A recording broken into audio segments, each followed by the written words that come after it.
The starting point was a book called Wildlife by Richard Ford. I read it and read it many times within a year, just sort of turning over the idea of if it could be a film, because it really sort of spoke to me and haunted me, and sort of immediately I sort of started just obsessing about it and thinking about it all the time.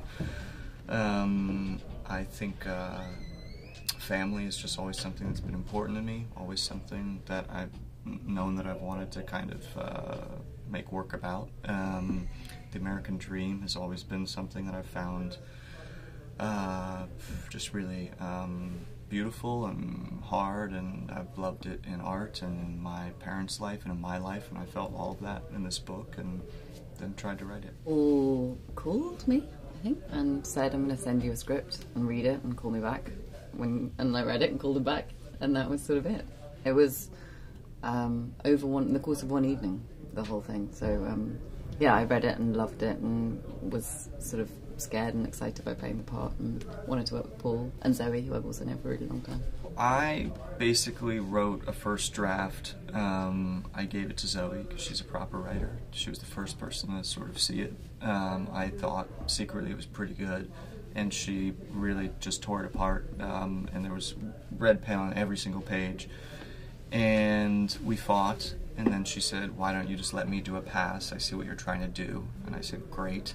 And then she did a pass on the script, and then we basically just started passing it back and forth. So we would chat for 2 or 3 hours, and then one of us would take it, and I think it was a really healthy way to work and a fun way to work. And I know it had its challenges, but also we had the advantage of just, you know, doing it at home, meaning we had no time pressure, we weren't answering to anybody. It was kind of like, you know, if we get the script to where we feel it needs to be, then we'll go make this, and we took our time, and it was great.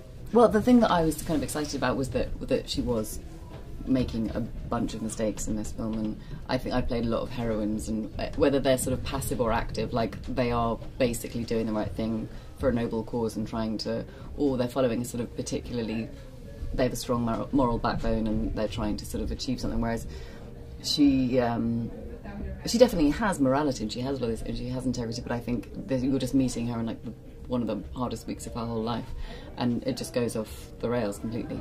And I think the appealing thing was the messiness and the wildness that Paul was talking about, but that she just doesn't really have a sense of herself anymore. That this week she had an identity as a mother and as a wife, and she's trying to present the sort of perfect household and be adaptable and do everything in service of her family, and then she wakes up one day and that just isn't enough anymore, and she spends the film essentially trying to figure out like who she is outside of these, you know, roles that she's taken on, and trying to figure out if she has a sort of personality underneath all of it, or if she's just these sort of yeah, mother, wife, solid person, and I think she feels like she can't live up to it anymore.